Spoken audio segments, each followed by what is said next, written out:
दुनिया बड़ी है, दुनिया में सवाल भी बड़े हैं, पर सबसे बड़ा सवाल There was so much information and yet it was so difficult to find.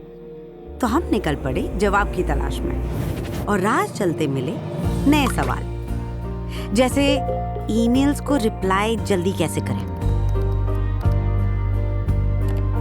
या जल्दी में हो तो रास्ता कौन सा पकड़े, एक्स कैसे निकालें और फोटो से इसे कैसे निकालें, क्या इंग्लिश को इंग्लिश में पढ़ना है जरूरी, और एक की खोज में क्यों छाने गैलरी पूरी, कैसे करें पेमेंट्स आसान और सिक्योरिटी मजबूत। ना रुके सवाल, ना रुके हम। Building products for India first has helped us build better products for users everywhere. There was a mouse in the house. तो बहुत अच्छा बनते हो। Every day, Google's products and tools help students learn new things. Bengal tiger के बारे में बताओ। We know that the starting point is uneven, but we can generate equitable outcomes. Fashion designing के लिए कॉलेज बताओ। ये रही कुछ जानकारी। Hey folks, ये रचना Tanade here and I welcome you all. Technology बना सकती है सबकी लाइफ बेहतर। Thank you. Welcome. बस उस टेक्नोलॉजी को बनाने की जरूरत है।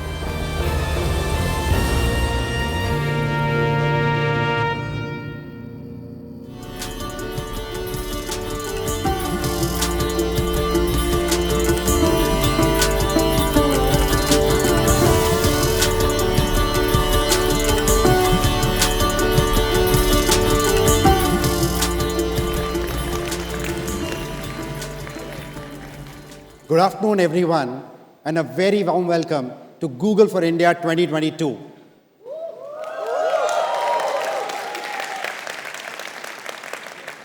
On behalf of all of Google, it's my pleasure to welcome each one of you, our valued partners from the government and the industry, members of the media, and our community of creators. Google for India is a big moment for us. And I'm thrilled to welcome each one of you face to face and not across a screen this time. In the last several editions of Google for India, we have spoken about India being at a tipping point. Despite skepticism, we have seen audacious ideas take off and move the story forward in leaps. Recently, I read about smart dustbins that reward responsible waste disposal with free Wi-Fi.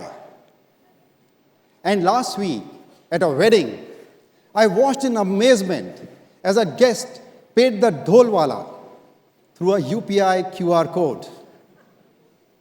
In true Indian style, we have woven tech right into our cultural fabric and made it our own. And the numbers echo this.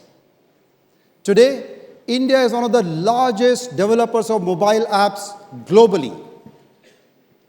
The Indian tech industry this year is nearly $230 billion, its highest ever, and set to become $1 trillion in few years. And so today, I'm willing to put a stake in the ground and say, the Indian internet story has come of age.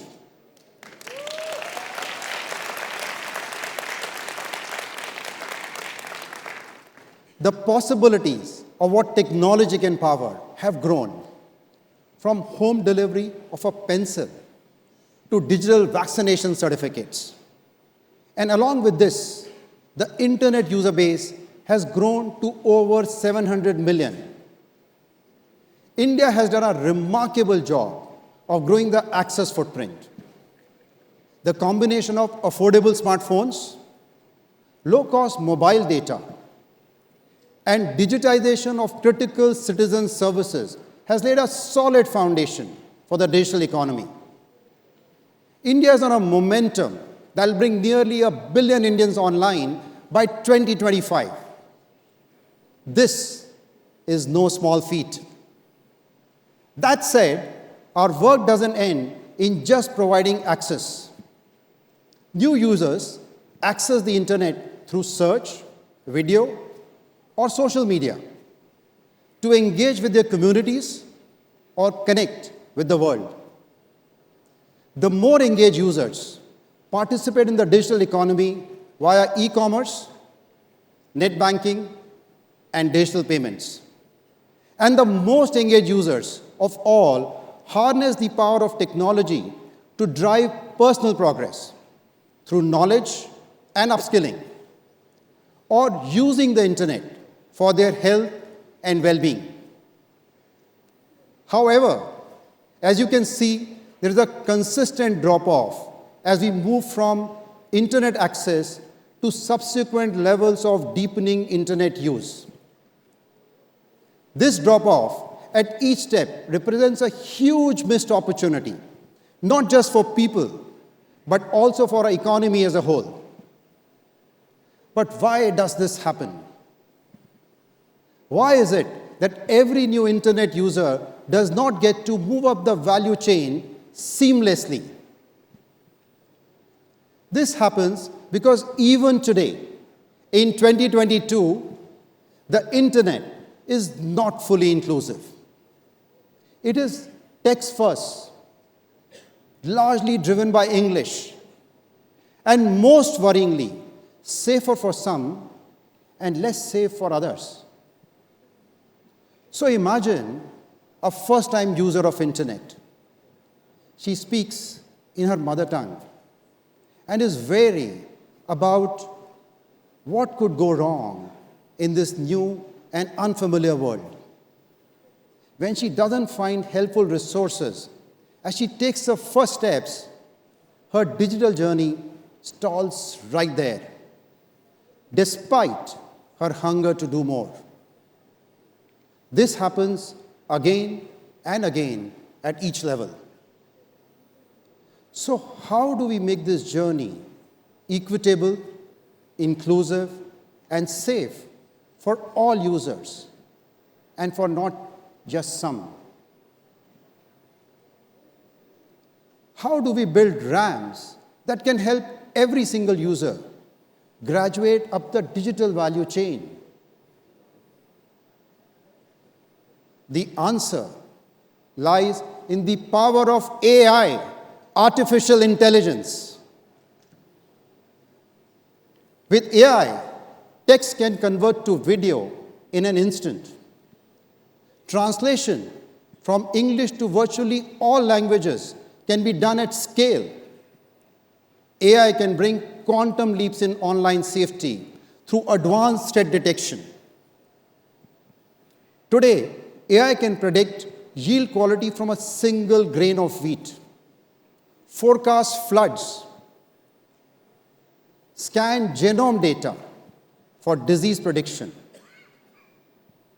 and even write poetry. For a fast-developing country like India, where economic momentum and a sustainable future are equally critical, the power of AI can help us make our energy and food security future-proof. Google's mission in India is to make the internet helpful and safer for 1 billion Indians, and empower India to become a leading digital economy. And while we bring our full resources and expertise to this effect, no company or government can do this alone. Much like the multiplier potential of AI, strong strategic partnerships and collaborations are key to supercharging this impact. Be it startups, large industrial houses, the government, or other technology companies, each of us holds different pieces of this puzzle. And our collective success in the digital future is deeply, deeply linked. To this end, in 2020, we had announced the India Digitization Fund, a $10 billion commitment from Google to deploy towards building strategic pillars of India's digital economy. 2 years and several milestones in, let's take a look at the IDF journey so far.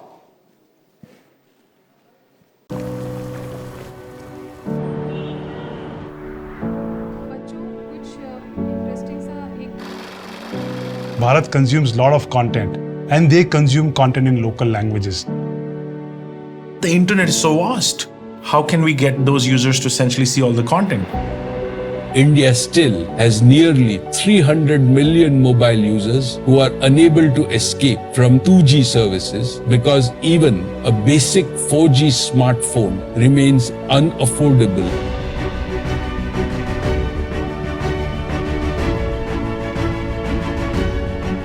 There's still more work to do in order to make the internet affordable and useful for a billion Indians. I'm excited to announce the Google for India Digitization Fund.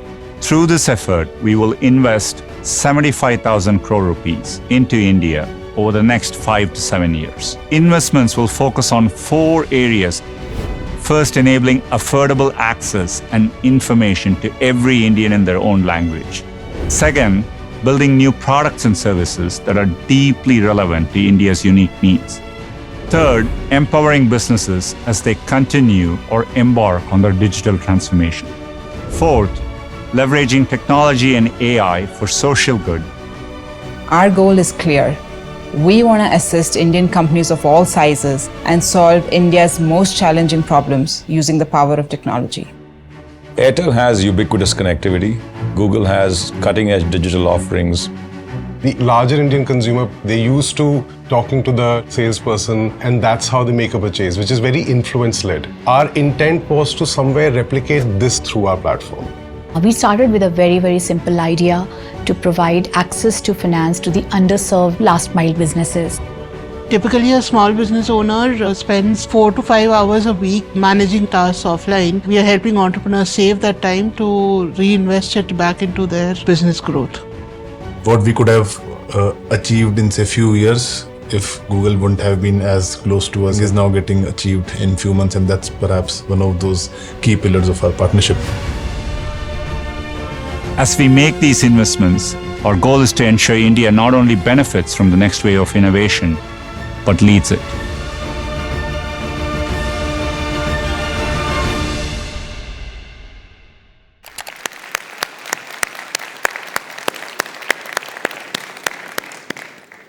Each time I think about the possibilities, I am moved.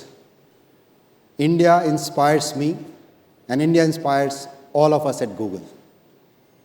Moving forward, as part of our IDF investments, we'll be targeting support for early-stage companies with a particular focus on women-led entrepreneurs.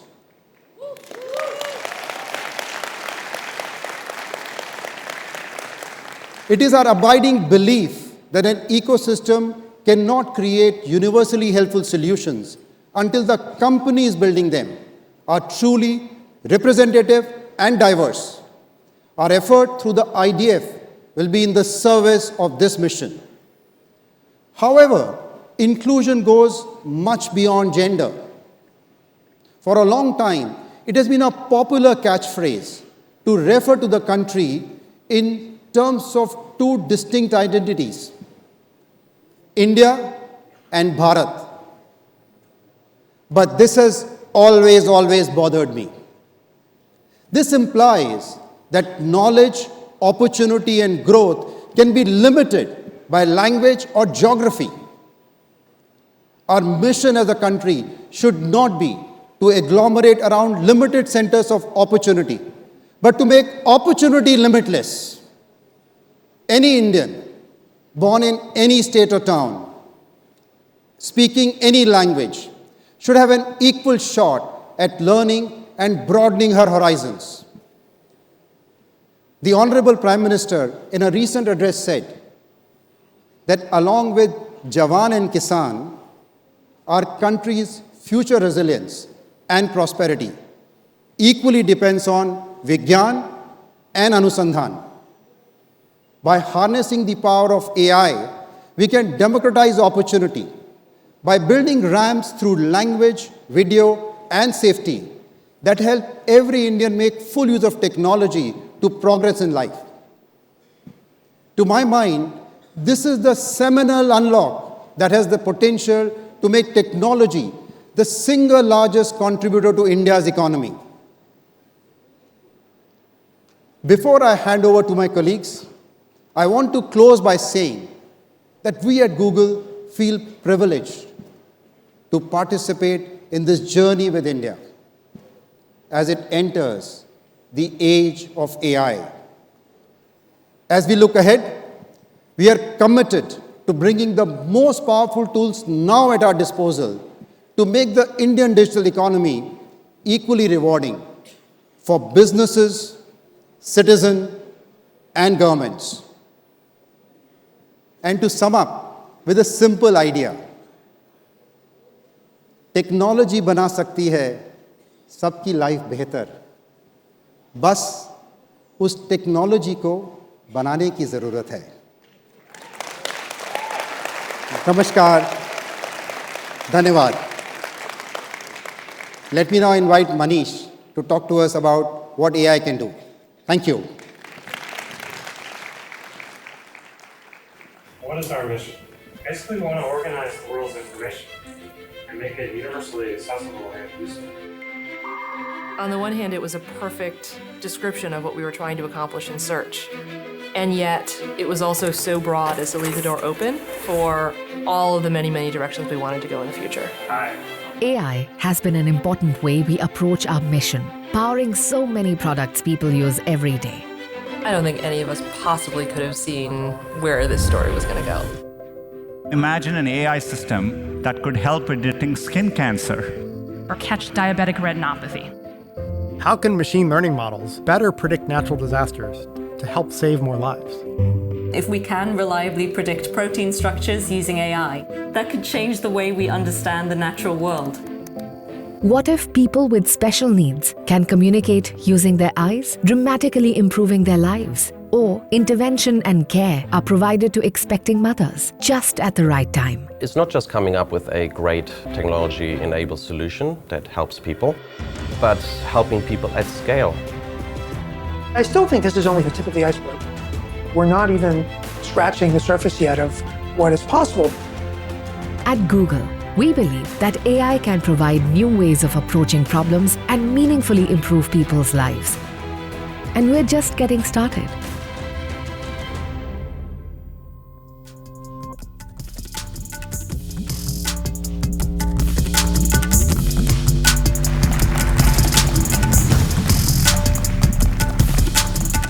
Good afternoon, everyone.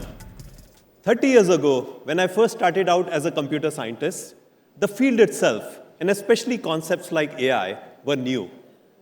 As the video shows, we live in a wonderful age where computing and AI can make a tangible difference to society, solving some of our biggest challenges. 3 years ago, we started Google Research India with the mission to solve uniquely Indian challenges and create meaningful impact for 1 billion Indians. And much has happened since. Today, I'm excited to share with you the strides we have made alongside our partners, where AI can help better lives every day. So let's talk about our work in 3 key areas. First, languages, agriculture, and healthcare. We believe technology has to be developed such that it is helpful for everyone. A laborer's daughter in Chhattisgarh who dreams of being an IAS officer should be able to access knowledge as easily as those who speak English in her native language and even dialect. Over the years, we have made some meaningful progress towards this vision. Gboard, for instance, allows you to type in over 60 Indian languages. Underrepresented languages like Maithili and even Sanskrit are supported by Google Translate. And models like Mural that our teams have developed can help understand complex queries in over 16 Indian languages. But we know there is more to be done. Recently, we announced an ambitious research project to build a model that will support the top 1,000 languages of the world. I'm proud to share the chapter of this work that is being done in India for India. The inspiration for this project came from a saying we learned back in school. Kos kos pe badle pani, char kos par vani.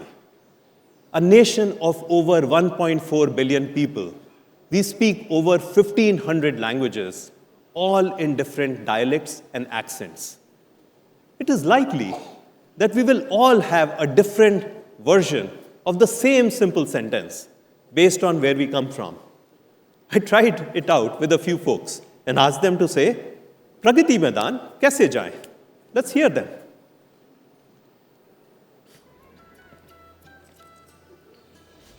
Pragati Maidan कहाँ को जाएं? प्रगति मैदान जाएंगे कैसे? प्रगति मैदान कैसे जाएं? ही प्रगति मैदान कैसे जाएंगे रे? प्रगति मैदान कैसे जाए? प्रगति मैदान केना जाए? To build an AI-based model that understood all these nuances across multiple languages, we would first need to understand those nuances ourselves, and then train our models on inclusive data set representing this diversity. So, in collaboration with the Indian Institute of Science, or ISC, we have embarked on a journey called Project Vani, where ISC will aim to collect speech data from people across 773 districts of India. It's my pleasure to now invite the ISC Director, Professor Govindan Rangarajan, to share more about the work already underway.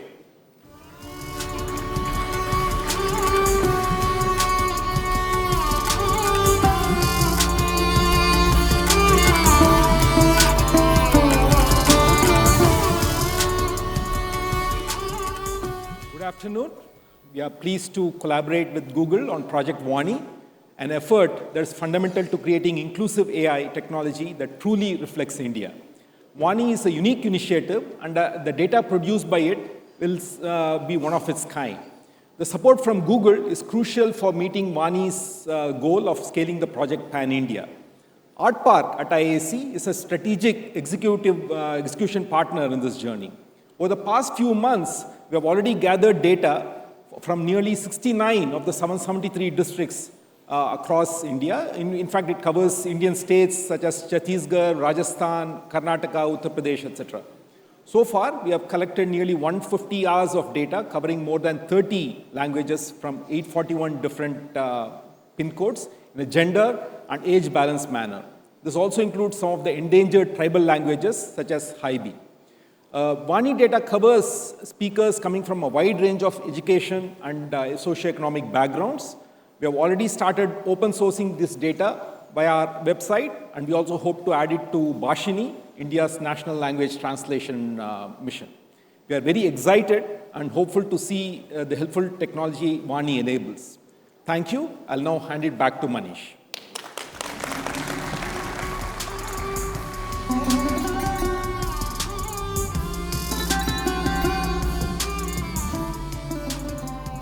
Thank you, Professor Rangarajan. We look forward to working with you and our partners towards an inclusive Indian web.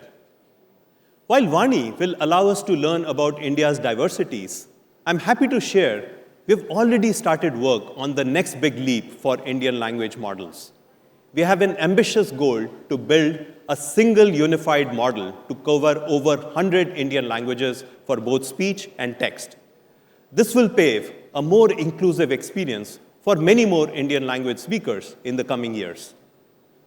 Next, let's talk about agriculture, a space that provides livelihood to roughly half of India, with the potential to impact millions.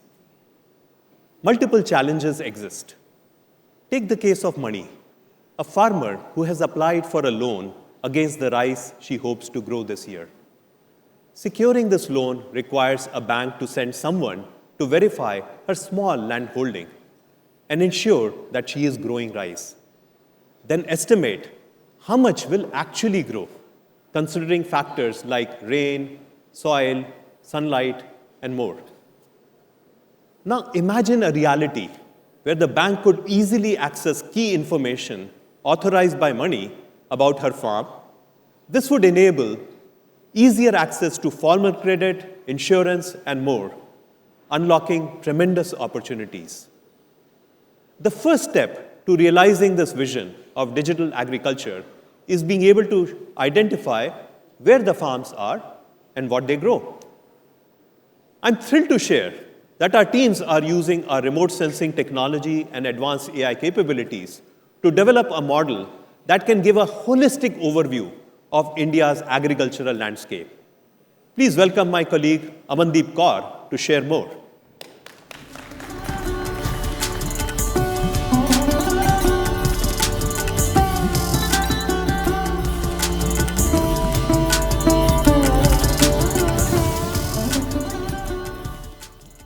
Thank you, Manish. I'm super excited to showcase the first demo of our landscape understanding model. Let's go a few kilometers north of our Google office in Bangalore, where the model was developed. Clearly, the landscape starts to change and it's hard to tell things apart.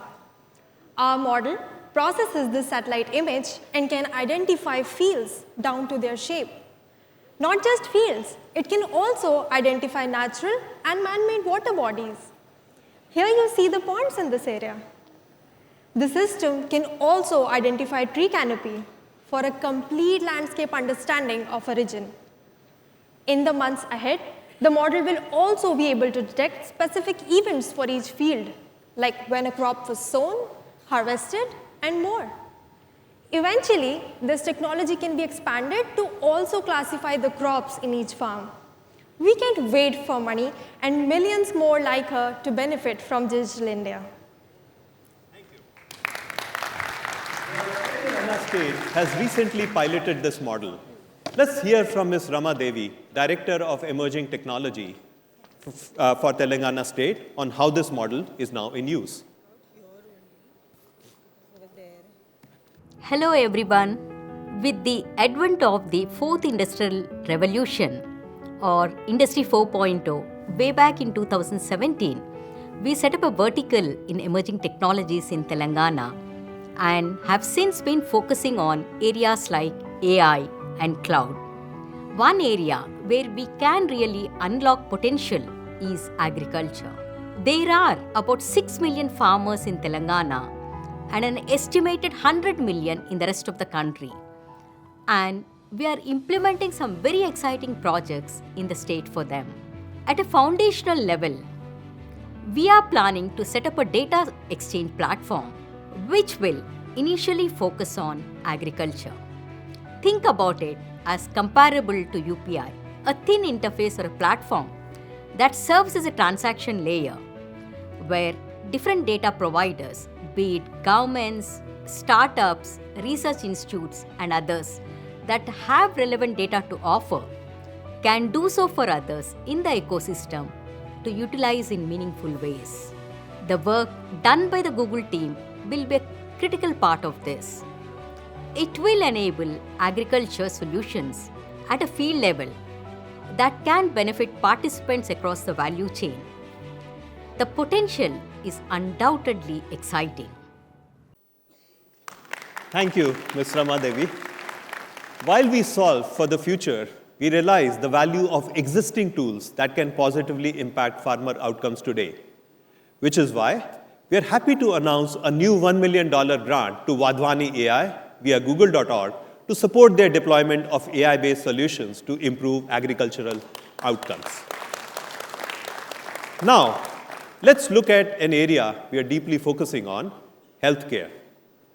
From working with local partners such as Arman on building AI solutions to help reach over 1 lakh mothers with timely information during their pregnancy journeys, to now consulting with pharmacists on that ubiquitous piece of paper, the humble prescription.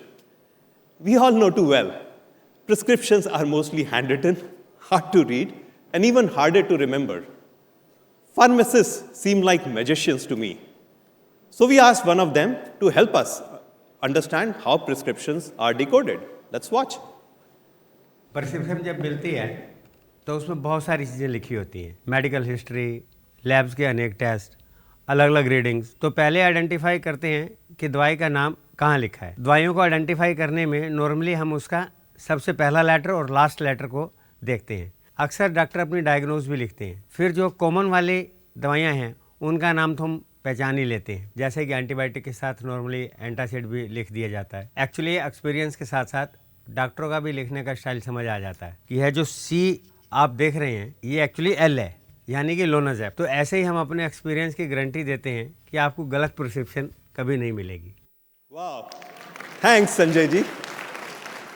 So my team and I wondered how we could take this complex process and make it simpler. I'm happy to share we have come up with an AI capabilities to assist with medical document digitization. So let me show you how our model works. Let's take this copy of my prescription, open a camera and point at it. Let's see if our model can highlight the medicines correctly. Hey, what happened? There you go. The first one is correctly identified as Alifix alongside all the others. While the initial results have been heartening, much work still remains to be done before the system is ready for the real world.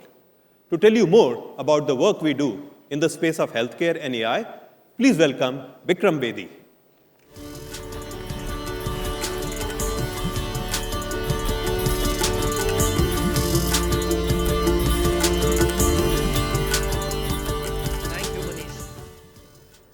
Good afternoon, everybody. My name is Bikram Bedi, and I'm the Managing Director for Google Cloud in India. It's such a pleasure to be here.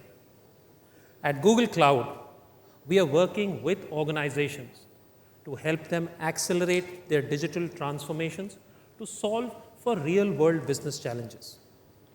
We are also very passionate about using technology to improve human life. At Google Cloud, we are working across industries: retail, gaming, security, financial service, and a host of others, where we are helping them transform their journeys, their digital transformation journeys, atop open networks to bring value to 1.4 billion Indians. Today, I wanted to share with you a little bit about the healthcare space, where we are using Google Cloud AI/ML technologies to innovate.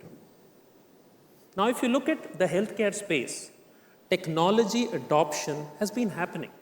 There have been significant advancements in the last few years. But using AI/ML technologies in the connected world, that's still at nascent stages. Let's hear from Dr. Sangeeta Reddy, the Joint Managing Director for Apollo Hospitals, on how they are collaborating with Google Cloud to help provide accessible and equitable healthcare. Can we have the video, please? Over 4 decades, Apollo has emerged as a beacon of hope for people in India and patients worldwide, actually from 141 countries.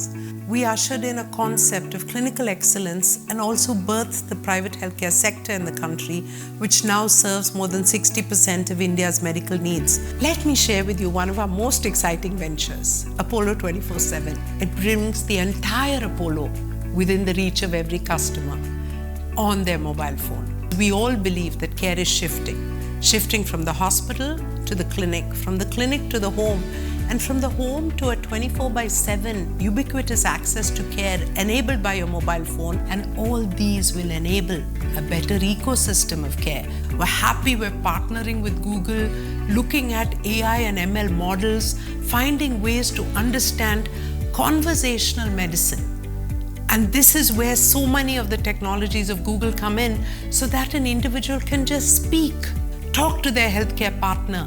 We use and encapsulate the power and the knowledge of Apollo, put this into the technology backbone, and be able to help people. It's as simple and as complex as that. Let me bring some of this conversation alive in a real-world situation for you. Do you know that there are 23 lakh individuals in our country with tuberculosis? TB is something we thought we cured a long time ago. So we're working with Google on an AI piece where the X-ray images are analyzed, and many healthcare institutions around the world have doctors who can encapsulate their knowledge into an AI module. So this project has the ability to, at the touch of a button, every X-ray being viewed Buy a radiologist anywhere in the world, you'll be able to say yes, TB, no TB. These are the type of projects that we are excited to be working with Google on and look forward to further enhancements. So may your technology capability continue to grow. May the passion to work in healthcare continue. I'm extremely happy that we're finding ways to work together to serve humanity.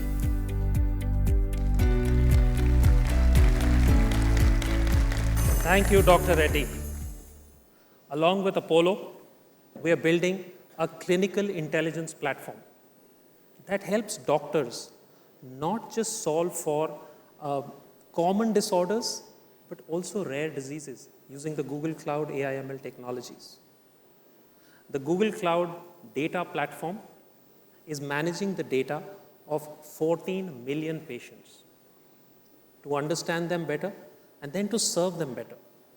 And last but not least, the ecosystem is now widening because insights that are available are data-based clinical insights. So the trust between patients and doctors is significantly bigger. Dr. Reddy said it's as simple as that and as complex. We at Google Cloud are passionate about democratizing technology, making it simple to drive innovation and positively impact businesses as well as consumers. We're also super excited to be a part of India's digital journey.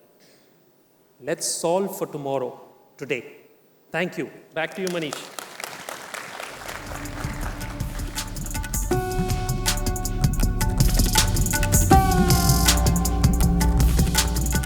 Thank you, Bikram.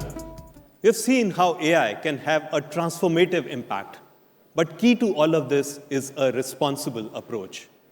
That's why in 2018, we became the first major company to release and operationalize a set of AI principles, concrete standards focused on fairness, safety, privacy, and accountability. If AI is to deliver on its potential, it is imperative that we collectively earn the trust of the people whose lives it touches. As we build for India, local partners, and especially critical to ensure that we reflect the country's cultural nuances. That's why I'm proud to announce that Google has invested $1 million in grants to IIT Madras to establish the first of its kind multidisciplinary center for responsible AI. Thank you. And to share more on our work on AI and fairness in India, please welcome Sapna Chadha.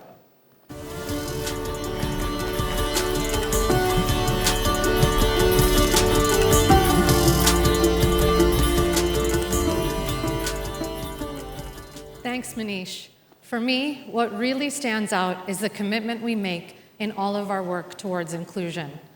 And that's why the assurance of the second of our responsible AI principles is so important. Avoid creating or reinforcing unfair bias. When we talk of bias, one of the most pronounced and prevalent ones is that around gender, a lot of which is attributed to data gaps.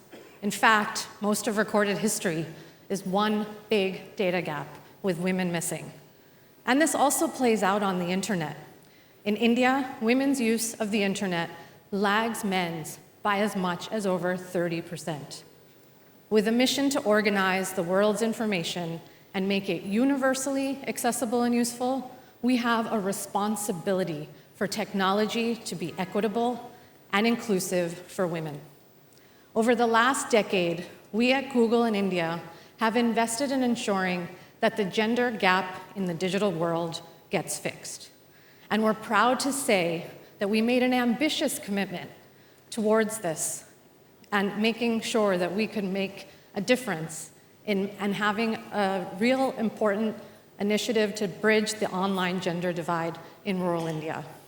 Launched in collaboration with Tata Trust, through Internet Saathi, over 30 million women in rural India, spread across 300,000 villages, made their first forays into the world of digital. It's heartening to share with you that from 8 years ago, when only 1 out of 10 internet users in rural India was a woman, today that number is 4 in 10.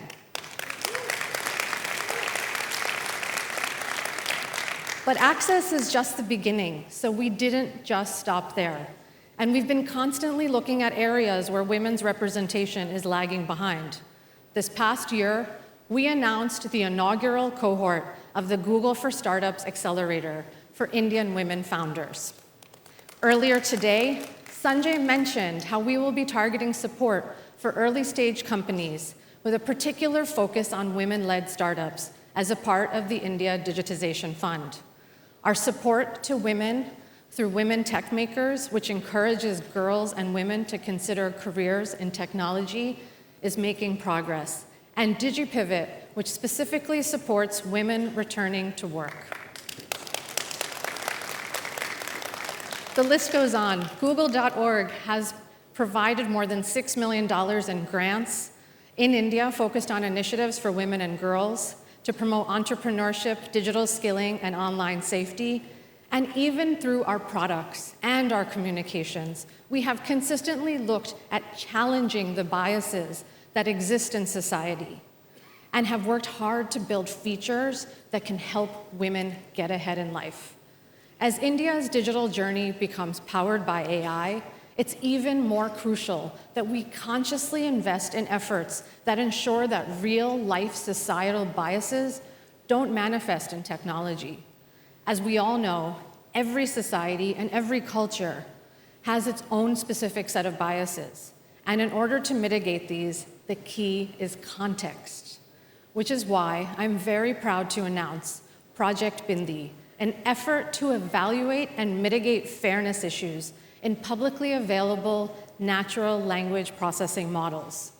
This project will allow us to advance research and our knowledge and build understanding of AI models along 3 dimensions: societal context, like family structure and education, technological gaps like access, and local culture and norms. Over the last decade of moving the needle on bridging the digital gender gap, we've overcome many challenges. The first step has always been acknowledgement. As we focus on this work, we're humbled by the opportunity to develop an internet that is an experience that offers women the advantages of progress and leaves behind the burdens of bias. As a woman who looks forward to a more equal tomorrow, I'm very optimistic that with information, women will empower themselves with knowledge and opportunity and even search for change today. With that, I will hand it to Liz to tell us more about search.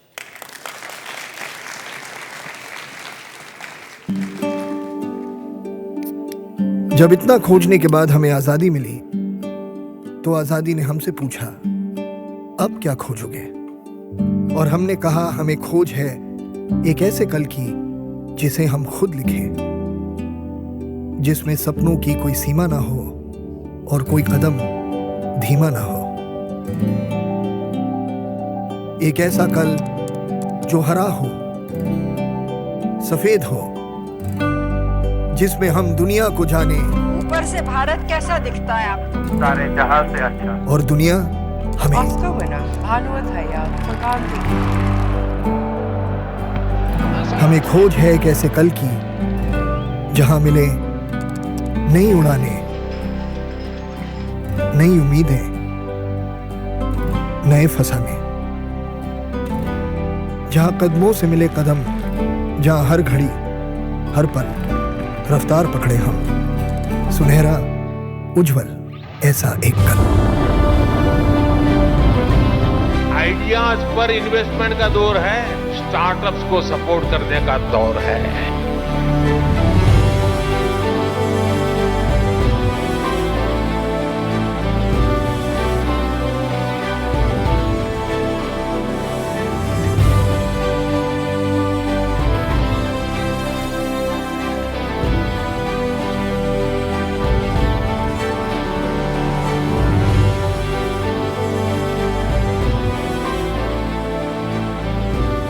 पचहत्तर साल, 140 करोड़ हिंदुस्तानी और अनगिनत सपने। आइए मिलकर जश्न मनाएं India की इस उड़ान का।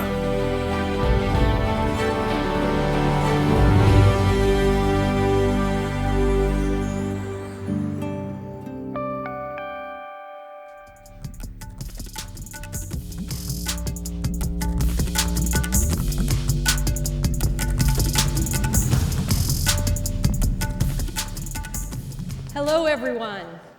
Wow, that was such an inspiring video. Namaste, I'm Liz Reed.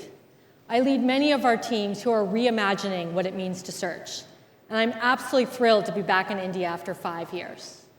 In that time, twice the number of Indians are now using the internet to find information and enrich their daily lives. And it's really exciting to see an incredible digital transformation unfolding here. A great example of how India has embraced this pace of technology can be seen in our Doodle for Google winner, 9-year-old Shluk Mukherjee. He created this doodle to reflect his hopes and dreams for Indians' contribution to the future of humanity. Through Shluk, we can see how across generations, people of India are deeply inspired to transform the world around them. Information and knowledge underpins every transformation story.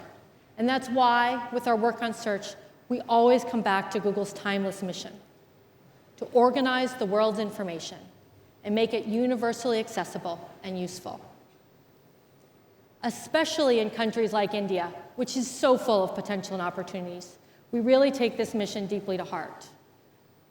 We have been consistently investing to enable new ways to access information for over 1 billion people. And India has led the way in adopting many of these innovations. As an example, today India is at the forefront of visual and voice search adoption globally. And there is still so much opportunity to meet people's information needs. With the advances in AI, I truly believe the best of Google Search is yet to come. If we look at information needs, they are inherently complex. So to help people navigate these, we've been focusing on building a search experience that can help everyone interact with technology, just like they would in the real world. We call this making search more natural, more intuitive. And today, we're excited to give you a glimpse into how our investments in AI and machine learning are making search more helpful than ever before in India. We're accomplishing this by doing 3 things. First, we're making it easier for people to search and explore information visually. Second, we're building a more intuitive search experience in Indian languages. And third, we're enhancing our voice capabilities for diverse speakers so they truly can work for everyone. I'll start by showing how we're helping people in India search and explore information more visually. Sometimes it's just really hard to put things into words. For example, you might see an interesting flower and want to know what it's called, but you'd have no idea on how to describe it in text. So we reimagined Google Search with Lens to help you find information about what you see, using your camera or an image. And we've seen that being able to search visually is particularly important here in India, where more people use Lens every month than in any other country in the world. However, people explore information in more than one way. We rely on our many senses to help us understand the world around us. And so with the power of AI, we're combining our deep understanding of information across multiple modes to help you ask questions and explore information more naturally than ever. We see this as a new era of search, where you can find what you're looking for by combining images, sound, text, and speech. And a great example of this is with multi-search. In the Google app, you can take a picture or use a screenshot, and then you can add text to your question, just as you might naturally point at something and then ask a question about it to the person next to you. So let's see how it works. Let's say I'm out shopping and I see a beautiful fabric pattern that catches my eye. But I might want to find a dress in that same pattern online, and I couldn't do that by just a picture or words. And so how would I describe this in a search box? So now I can take a picture of the fabric, and Lens does its thing to start with by showing me many similar fabrics. But now with multi-search, I can also add a text query. Just add the word dress. And just like that, I can now get to explore many dresses with a similar pattern. Multi-search is available in English today, and we're very excited that we'll be launching this in many Indian languages in the coming year, starting with Hindi. Another critical form of visual information, particularly in India, is video. But what if that thing you're searching for is buried inside the long video? Videos are skimmable, but it's really time-consuming to go back and forth and try and find something specific. Or if you're using an audio transcription, then you have to get the exact word to search. So we've already used advanced AI to identify key moments in videos for you to help. But today we're taking this a step further. We are piloting a new feature that lets you search directly within the videos. Now, when you watch a long video about Agra on your phone, you'll be able to search for anything mentioned in it and find exactly what you're looking for in the moment. For example, in this video, if you want to search for the magnificent Fatehpur Sikri, you'll be able to type in your query and jump directly to that exact second.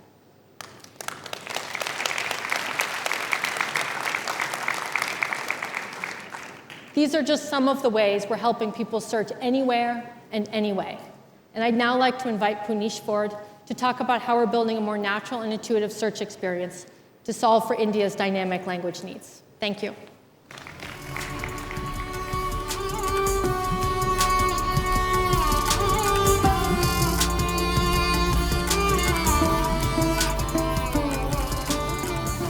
Thank you, Liz.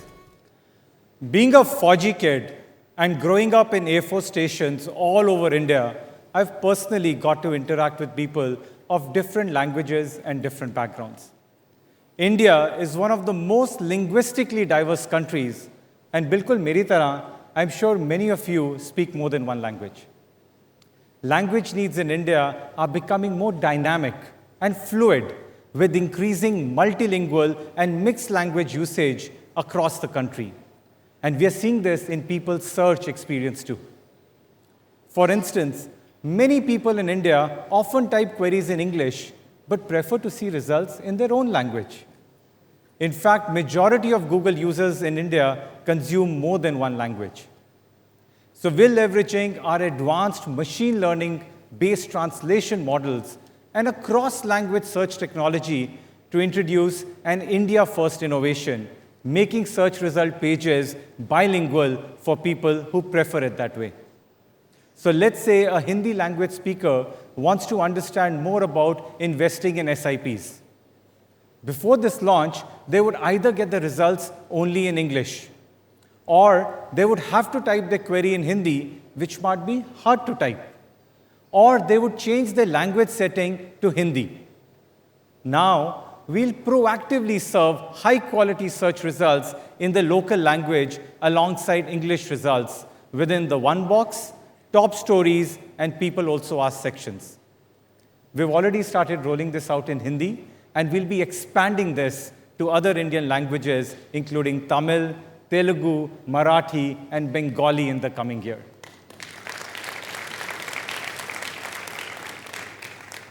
But we aren't just working on text. We're also addressing India's dynamic language needs when it comes to voice. We all know voice-based technologies have had a transformational impact in India. Today, many people, including new internet users, are finding information and getting things done online by simply speaking in their own language. Indians are at the forefront of adopting voice search. The percentage of Indians using voice search queries is nearly twice the global average. We want to help even more people ask questions naturally and intuitively with their voice. Today, we're doing this by solving for mixed language voice searches. For instance, many Hindi language speakers naturally speak English rather than pure Hindi. We want to help these English speakers talk to technology the same way we talk at home. Understanding words in mixed language in a single query and delivering the most relevant results in real time is not an easy challenge for computers.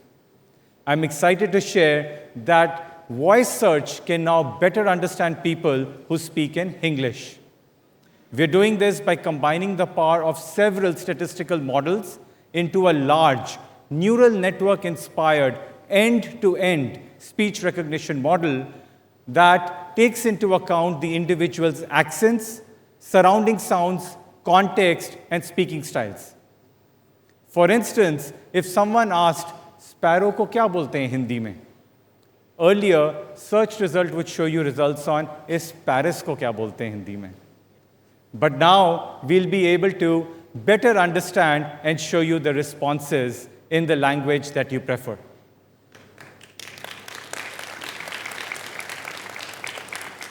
And this is not just limited to simple English queries, but even more complex ones. For instance, when you use similar sounding words in Hindi and English in one sentence, cheese kis cheez se banta hai, voice search will still understand your English query and provide you with better accuracy. With that, I'll hand it over to Liz now.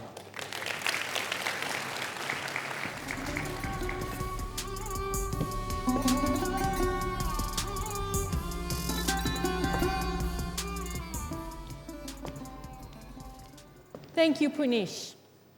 Many people take for granted that when they speak, they will be heard, they'll be understood. But it's estimated that 250 million people worldwide have non-standard speech. For them, communicating with others and being easily understood can be very difficult. And the reality is that while India has a population of over 1 billion people, there are only about 4,000 registered speech-language pathologists, audiologists, and scientists.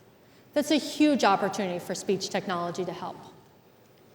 Unfortunately, standard speech recognition models don't work very well for people with non-standard speech. Each person's speech patterns are very different, which makes it difficult for algorithms to understand and interpret them. So following years of research, we decided to create Project Relate, an app that's custom trained to unique speech patterns of people with non-standard speech. The Relate app has 3 built-in features: Listen, Repeat, and Assistant. Listen transcribes the speech in real time. Repeat repeats what the speaker has said in a clear, computerized voice. And Assistant allows users to speak directly to their Google Assistant from within the Relate app. We've been piloting the app with English users in India, and today I'm happy to announce that we're planning to expand this pilot to Hindi users in early 2023. I want to leave you with Chandni's story. She's one of our early users of Project Relate in Hindi, and it's pretty remarkable to listen to her.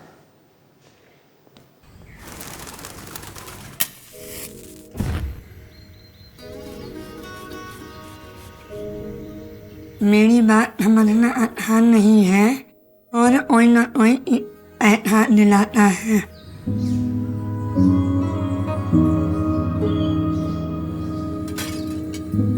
इसलिए मैं खुद में रहने लगी। आज भी मैं नए लोगों से बात करने में घबराती हूँ। ये बताती है कि जब ये छोटी थी तो लोग कहते थे कैसी आवाज़ है, बार बार बुलवाते थे। लोग मजाक उड़ाते थे कि इसकी शादी नहीं होगी। हमारी बेटी के स्कूल की मीटिंग हो गया या डॉक्टर के यहाँ अपॉइंटमेंट लेनी है तो उन चीज़ों में झिझक रहती है इसको।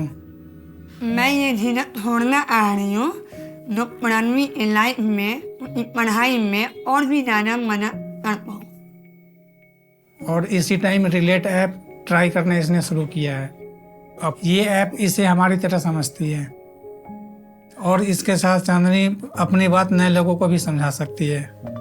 इस साइज में और भी कलर है। इस साइज में और भी कलर है। नए सेशन की एडमिशन कब है? नए सेशन के एडमिशन कब है? जब लोग मेरी बात समझते हैं तो कॉन्फिडेंस बढ़ता है। पीला पीला पीला ये मेरे आज और मेरी बेटी के कल के लिए बहुत बड़ी बात है।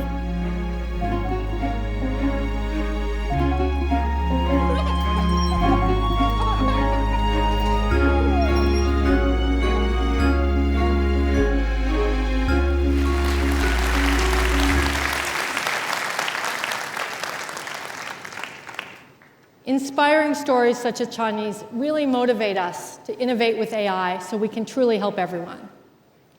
We've just shared some incredible ways you can search and explore information visually, in different languages, and through your voice. But we've also heard from you that accessing these tools sometimes isn't as simple as it should be. So we're also bringing these tools right to your fingertips. Today, you can see shortcuts directly under the search bar. So you can remember how can you translate text with your camera, search inside a photo, identify a song, and so much more. This feature is available now on the Google app on iOS devices, and we'll be expanding this to Android phones in the coming months. The many ways Indians have embraced technology to enrich their lives inspires us again and again to innovate and deliver even more meaningful experiences. And we really look forward to continue building the future of search with all of you. With that, I would love to invite Ishan to share more on the magic of YouTube. Thank you.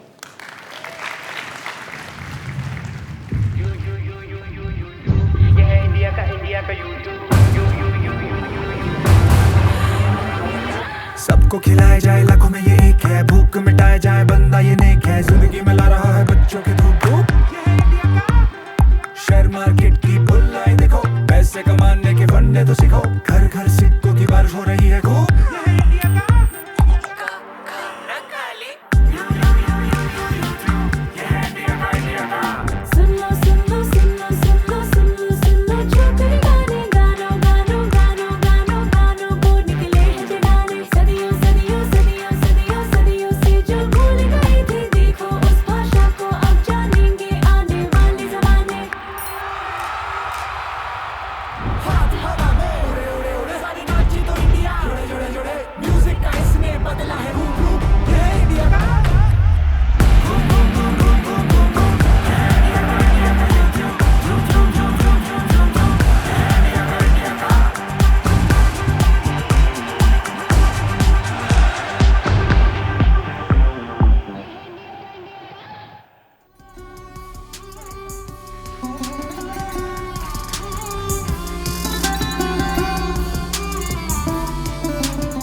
Hello, I'm Ishan John Chatterjee, and the josh and energy of that song captures everything that I wanted to say to you about YouTube.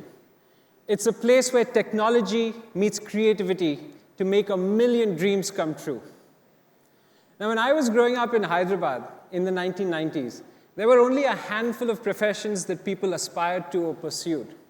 But today, that has changed dramatically.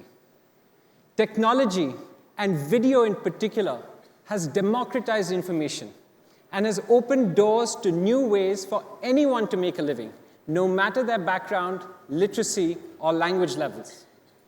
And nowhere is that more evident than on YouTube.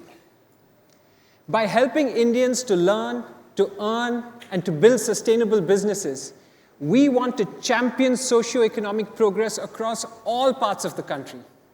And that's why today, I am so proud to announce that in 2021, YouTube's creative ecosystem supported more than 7.5 lakh full-time jobs and contributed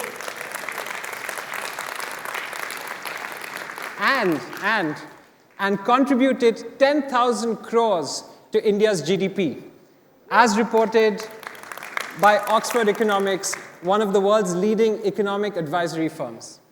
Now that is tremendous impact, but it all boils down to our incredible creator community that forms the beating heart of YouTube. And I'm so thrilled that we have some of our YouTube creators here today, right here in the audience. Ladies and gentlemen, can we give them a big round of applause? Thank you all for everything that you do and for making YouTube such a vibrant, diverse, and inclusive community. Now today, the content powered by YouTube's creators is consumed by billions of people all over the world. And we recognize that that comes with a responsibility to connect people with helpful, high-quality information. In healthcare, for instance, people are increasingly turning to video. From a 70-year-old matriarch in Kottayam who's interested in learning more about COVID, to a migrant laborer in Delhi who's concerned about the health of his child, Indians are seeking out videos for health queries. And that's why we are partnering with healthcare providers to surface health information that is credible and trustworthy. But it certainly isn't easy for our healthcare partners to create videos across hundreds of conditions in numerous languages. So how can we help them to achieve scale efficiently and cost-effectively? Now, earlier in the day, you heard Manish talk about how AI and ML is making information accessible in more Indian languages. And that's why today we are excited about supporting our healthcare partners on YouTube with Aloud, a new AI ML product incubated within Google, which makes dubbing as easy as 1, 2, 3. 1, Aloud transcribes. 2, it translates. And 3, it dubs the original content. And all you have to do is review.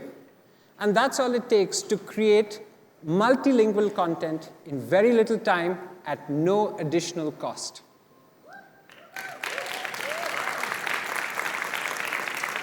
And that's not all. We also want to make it easy for viewers to consume content in their preferred language. With the help of partners like Apollo Hospitals and Max Healthcare, we are beta testing the ability to have a single video with multiple audio tracks in different languages. But rather than telling you about it, let me show you how it works. So dengue is actually a viral infection that is transmitted by our enemy, the mosquitoes. मच्छर द्वारा संचालित होता है। Dengue के 4 विभिन्न प्रकार हैं। एक विशिष्ट साल के दौरान डेंगू का एक ही वेरिएंट, एका विशिष्ट वर्षात एक डेंगीचा स्ट्रेन सुद्धा संपूर्ण संसर्ग तुमच्या शरीरात पसरवण्यासाठी कारणीभूत ठरतो.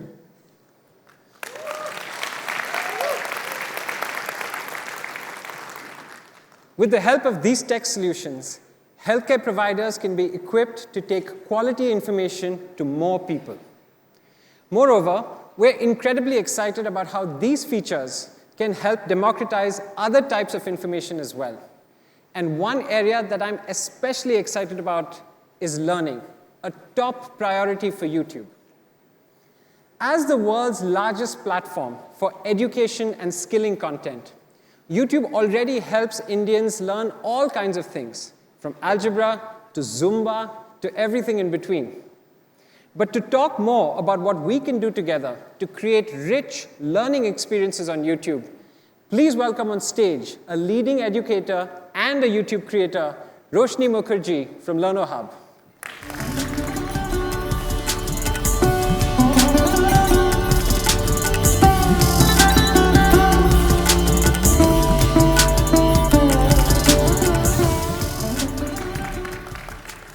Hi, Roshni. Thank you so much for being with us here today. Can you start by telling everyone a little bit about your story on YouTube? First of all, thank you so much for having me here. I'm so delighted to be here today. So to start with, as a child, I always dreamt of being a teacher. So one day, I gave up my corporate job and became an educator on the world's largest virtual school, that's YouTube. So I have been here in this space for more than 10 years, have created more than 7,000 videos, trying to make learning more fun and engaging. But I think what I love the most is that I've been able to help so many people across the globe by doing what I always loved to do. That is incredible, Roshni. But I also know that you are working on something new with YouTube. Can you tell us all about that? Absolutely. So, people often reach out to creators like us saying that, we want a more structured learning experience on YouTube. And we have, of course, been passing that feedback to YouTube. And looks like YouTube has heard the feedback. And therefore, they have come up with this new feature. So, shall we reveal? Please, please. And it's called Courses. I am personally super duper excited about the opportunities that Courses will unlock. That's great, Roshni. You've had some experience with the product. Can you tell us a little bit more about Courses? Sure. So we all remember that one teacher in school who would make our least favorite subject at least a little more bearable, who would go out of their ways to make the classroom a little more interesting, engaging, and fun, and would always have some extra time to take up that one more question.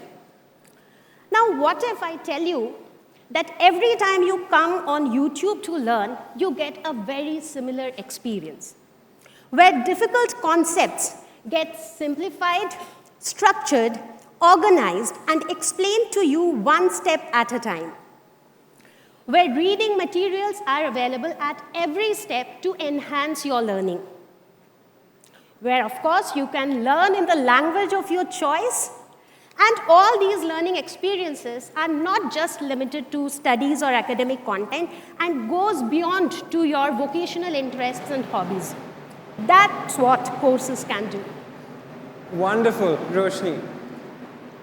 Courses will soon be available on YouTube in India across all types of learning, and it represents a new monetization option for our creators. Roshni, it was great to learn from you today. Thank you for taking the time.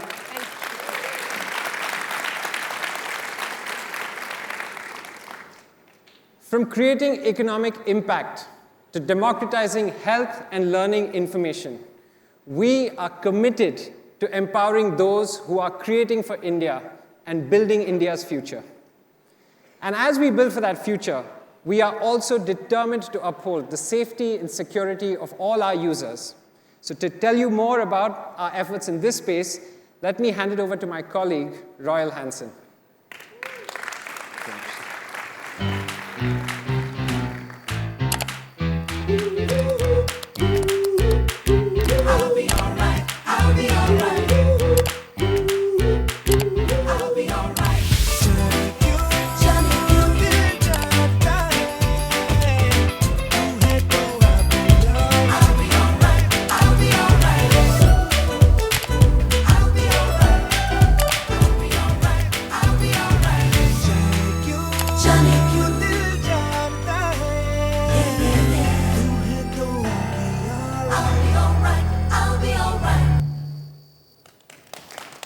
I love that song. It almost makes me want to learn to dance to it, but it's a great video, and it demonstrates how we've fundamentally reshaped our entire architecture to respond to an evolving threat landscape over the years.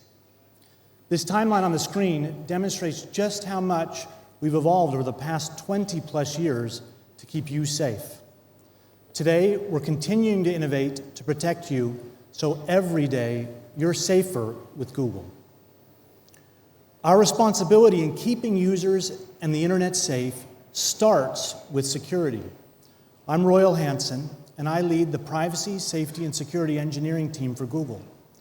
My team of engineers and security experts make sure that everyone who depends on Google's products, services, and infrastructure is protected against bad actors. You heard a lot today about the great work we're doing in building future-forward technologies into our systems, especially in the field of artificial intelligence. I'd like to take you through more about what this means for our technology that keeps you safe. We do this by using a combination of AI and human intelligence to achieve scalable and efficient threat detection and response, which keeps consumers, companies, and countries safe around the world. This matters, especially in India, as the internet has been at the center of India's fast-growing digital and economic trajectory. This growth was accelerated during COVID, as more people around the world came to depend upon the internet. This reliance on online services created a wide threat landscape and more opportunities for bad actors to take advantage of online users. So the work we do to keep people safe online has never been as important as it is today, because we depend on digital conveniences for everything we do. For consumers, this means ensuring people can navigate the internet securely and have access to quality information. For businesses, it can mean secure payment processing when customers order online and ensuring your business isn't compromised. For governments, it means securing critical infrastructure, citizens' information, and defending against misinformation campaigns. As the number of digital users grows in India, threats have not only become more complex, it can also become difficult to detect. Analyzing and improving cybersecurity across surfaces is no longer a human-scale problem. It needs to be supplemented with sophisticated technology. AI can help respond to these unprecedented challenges efficiently, effectively, and at scale. At Google, AI is foundational to what we're doing across all of our products, and we've got some of the brightest engineers in the world working on our leading-edge AI tools. By the way, these people that you see here, they are Googlers from our India office working on this. We look at it like a digital immune system. We're not just fighting off colds and the flu, we're also learning from them and building our defenses. With investment in our digital health, our systems become stronger to protect against, anticipate, and predict future attacks. They also learn from patterns and prevent the next attack from taking place. Here are some examples of our AI security at work. Now, this isn't the stuff of the future. This is the stuff we're doing right now to protect you. We design products that are secure by default, detecting and blocking threats before they ever reach our users. Security starts with our infrastructure by building automatic protections across our products and ecosystems to deliver safe experiences to all users through every email they send, every time they purchase with GPay, every time they see a video on YouTube, share a favorite photo, or download an app that's been scanned by the Play Store. You know, today my phone rang and I knew not to pick it up because my Android phone alerted me that it was spam. And so much more that happens seamlessly in the background. We also offer added protection through two-step verification, or 2SV, a critical way to protect your accounts and help prevent cyber attacks right now. And we're making it easier for Indians to activate 2SV by making it available on Assistant in Hindi. We use the power of AI to surface the most authentic and quality information. Finding abusive content can be like finding a needle in a haystack. AI systems are particularly effective at parsing through the flood of signals to flag spam, hate speech, and other bad content. By investing in these automated detection systems, we're able to remove violative content, suspend spam accounts, raise up authoritative voices, reduce the spread of problematic content, and systematically raise the barrier to entry for bad actors. But success is still highly dependent on context, where we depend on human review to make nuanced decisions. At YouTube, for instance, people and machines work together to efficiently remove and reduce the spread of problematic content. Take, for example, our Trusted Flaggers program, where we work with experts to identify bad content around complex issues like hate speech, radicalization, and child safety. We're also thrilled to now work alongside the Public Health Foundation of India to advise us on our policies and flagging content on the complex topic of medical misinformation. This approach has been critical in keeping views of harmful content low while preserving free expression on our platform. We also develop advanced capabilities to help raise the security bar for the entire industry. One example of this is our recent acquisition of Mandiant, which offers cutting-edge AI-driven cyber threat intelligence. Combined with our existing security solutions, we're able to deliver even better end-to-end security capabilities. We know we can't beat tomorrow's threats with today's tools. That's why in 2021, we pledged to invest $10 billion in global cybersecurity innovation. These are just a few of the examples of how we're using artificial intelligence to improve our automated defenses while democratizing access to the best threat intelligence and built-in threat detections and responses. Google is making investments in this work because we are committed to doing more proactively to protect our users and drive a new era in cybersecurity. We do it because it's our responsibility to ensure that users and their loved ones are safe when using our products and services. This inherent sense of responsibility is why we keep people safe online in the world. But the internet is a multi-stakeholder system, which requires cooperation among us all. And that is especially true in India, an innovation powerhouse with a vibrant, fast-growing digital ecosystem. A few months ago, we announced at a Google event, we made a series of commitments to make the internet even more helpful and safer for Indians. We committed to supporting local community organizations, investing in user awareness, and prioritizing cybersecurity skilling. Today, I am proud to announce that so far we have trained more than 40,000 developers since the beginning of October, giving them the critical knowledge, tools, and awareness to build safety and security from the get-go. We do this because it is our firm belief that building a safer internet for everyone is not one more thing to do, it is the one thing to do together. And like I said at the beginning, our responsibility in keeping users on the internet safe starts with security. Now I'll hand it over to Sharath to talk about how we are ensuring safety in digital payments with Google Pay.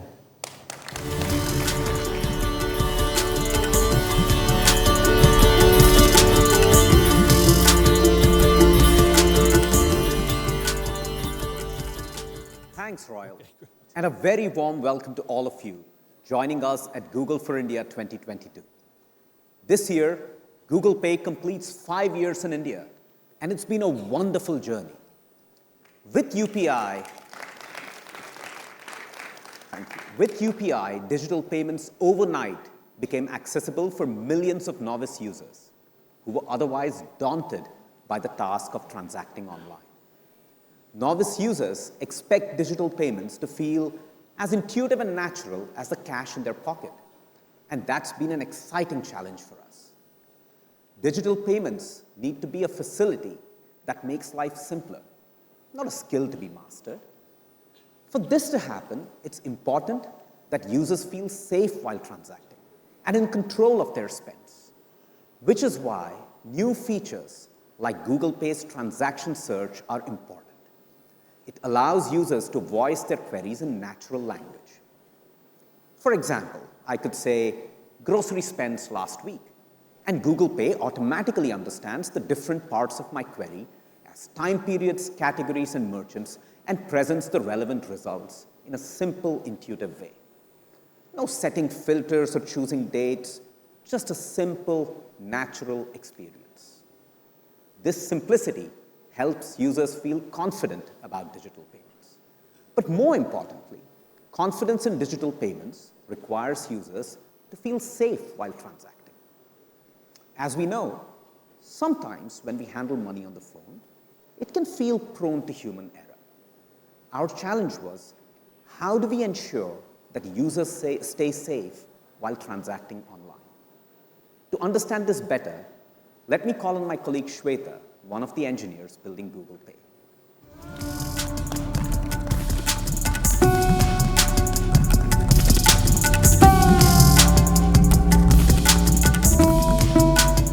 Hey, Sharad. Hey, Shweta. Hey, this morning I received a message on my phone about a pending car insurance payment. But I'm not feeling sure about it. Well, these things happen sometimes. It's possible our users are not always alert. And these are the times when fraudsters get lucky. So how do we make sure that we are alert while transacting? Well, we make it less easy for them to transact. I know that sounds odd because after all, tech is about making things easier and not harder. But in this case, a slight delay, a slight nudge to double check is a very good thing. We call it desirable friction. What exactly do you mean by that? Among the millions of transactions that happen on Google Pay every day, there could be some that are initiated by fraudsters. As soon as a transaction is initiated, Google Pay checks its safety engine to determine if the transaction is safe. This is not as easy as it looks. The safety engine looks at hundreds of signals that analyze aggregate transaction patterns of millions of users. It also looks at a graph of billion notes to see if the recipient raises any flags for previous suspicious behavior. The graph and signals are getting updated regularly to keep up with newer patterns. If our machine learning algorithm determines that the transaction is suspicious, It flashes a warning in your most preferred language.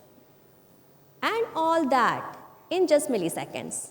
But sometimes we need to go a step further. A step further? We literally nudge our users to think twice with haptic feedback, kind of like this. And we give them some extra time to think, like 3, 2, 1, and act. So in this way, tech under the hood is working around the clock to keep our users safe. Thanks, Shweta. Thank you. A great example. A great example of introducing desirable friction to ensure the ultimate goal of user safety. Technology's job is to ensure that systems and applications speak the user's language, not the other way around. And often the most innocuous needs can push us to write the next chapter in technology's helpfulness. With that, I'd like to hand over to Ram and the Android team, who are solving for challenges that all of us can relate to. Over to you, Ram.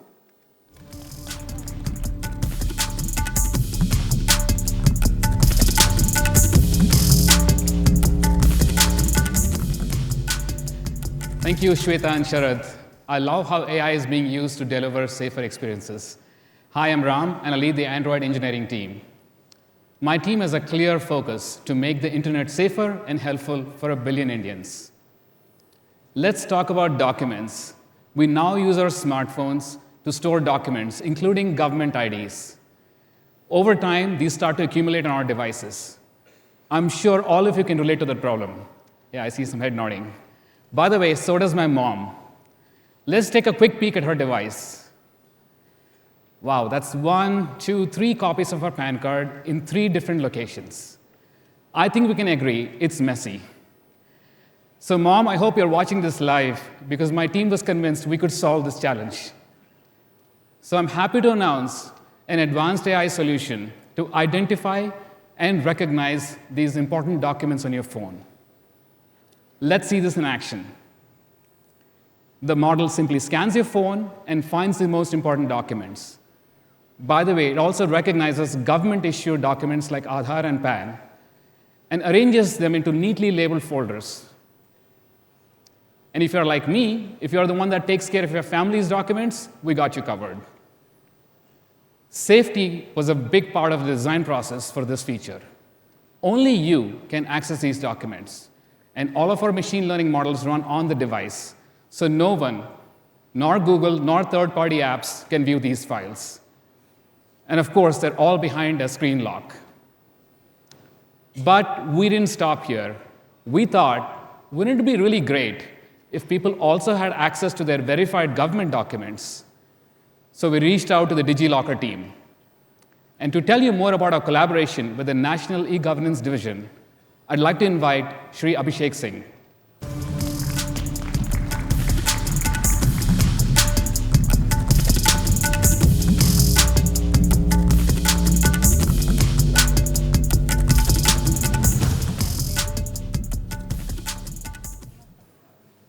Thank you, Ram.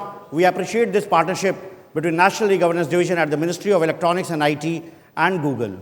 Our vision is to drive digital transformation through paperless and hassle-free governance to enable ease of living and accelerate the realization of Digital India mission across India. Honorable Prime Minister launched DigiLocker under the Digital India program in 2015 to provide access to authentic digital documents in the form of a digital document wallet. Today, DigiLocker has over 13.7 crore, that's 137 million, registered users, and more than 2,300 issuers have issued more than 5.6 billion documents. Beyond being accessible at any time, from anywhere, the greatest advantage of these digitally issued documents is that they are digitally verifiable and are legally at par with original physical documents as per the IT Act of 2000. Moreover, there is no need to carry physical documents now. They enable us to ensure speedy delivery of government benefits across healthcare, financial inclusion, education, and many more. The government is cognizant of the role that key partnerships can play in democratizing these benefits for all our citizens. As an important and responsible tech player in the country, Google continues to offer helpful products and services to millions of Indians. We expect that this integration of DigiLocker and Google will drive smoother and ubiquitous access to digital documents in a safe and secure manner for all our users. We look forward to more collaboration with Google as we strive to improve the lives of our citizens going ahead. And hopefully very soon, the DigiLocker app would also become a part of the Android ecosystem, so that all phones with Android will have DigiLocker inbuilt in them. Thank you. Thank you for this partnership.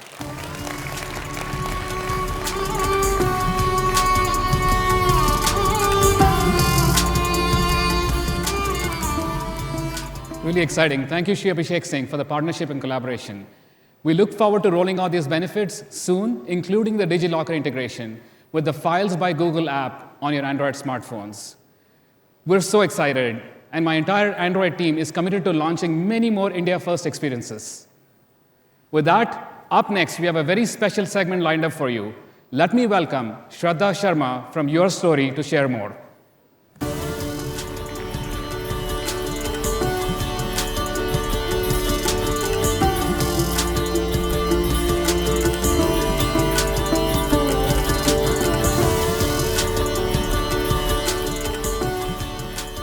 Hello everyone, my name is Shraddha Sharma. I'm the founder and CEO of Your Story. As someone who's chronicled the Indian startup story, today is a very, very special day for all of us, and then you'll know why. Today, I have the unique privilege to introduce to all of you two people who don't need any introduction. One has the responsibility of making Digital India a reality, a living hope, a living vision for 1.4 billion people of our country. And the other is an inspiration to young India and leads the world's most innovative company.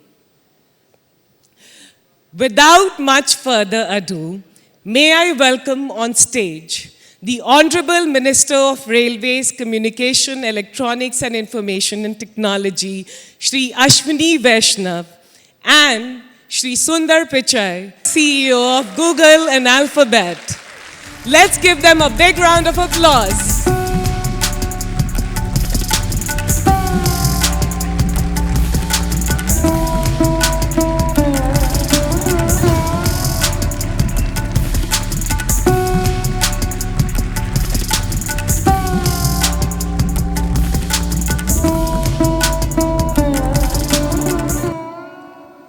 Welcome to both of you.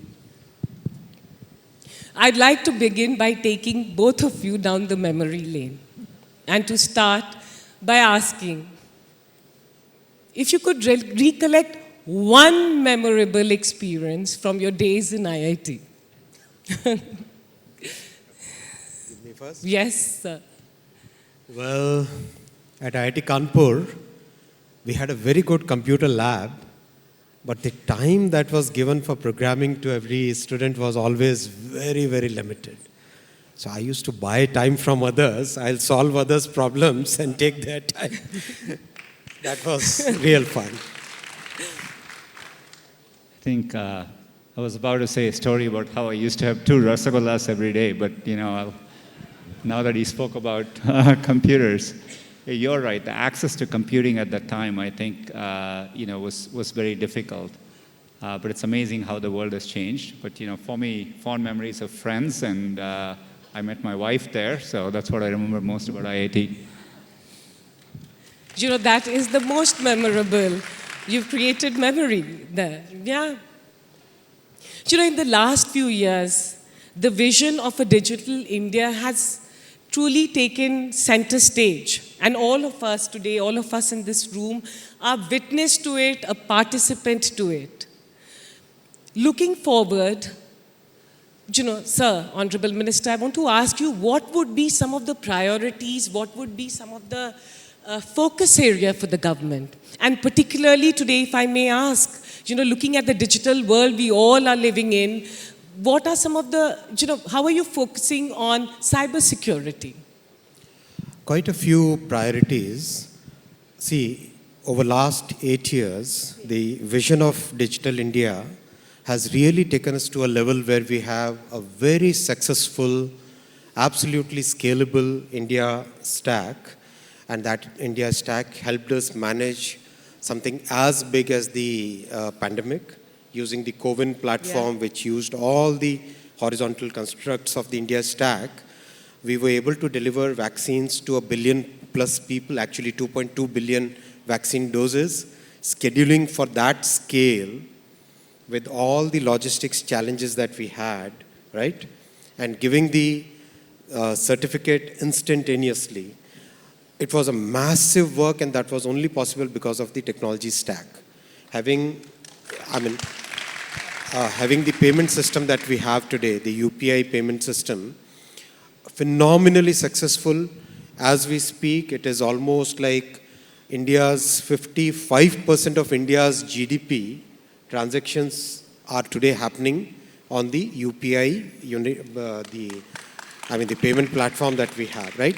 So similar digital platforms we will keep on building for health system, for logistics, for many other sectors.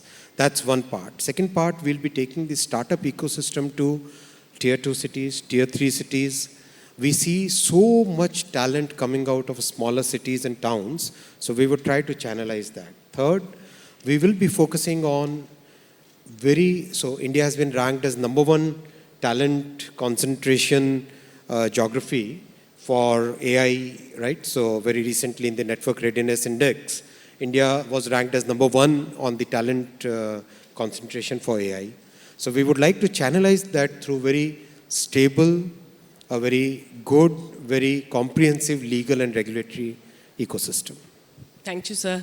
Sundar, today all of us and then everyone here in some way is a participant to this. Also, India has a very fast-growing startup economy, startup ecosystem. We have some phenomenal entrepreneurs, and Google has played an active role in nurturing this ecosystem. Going forward, I would like to ask you, how do you see the digital India playing a role in the growth of the startup economy here in our country? Look, first of all, thanks for having us. It's an honor to have Minister Vaishnav here as well. Real pleasure to be here. Every time I come, the sophistication of the India startup ecosystem, it's measurably improving.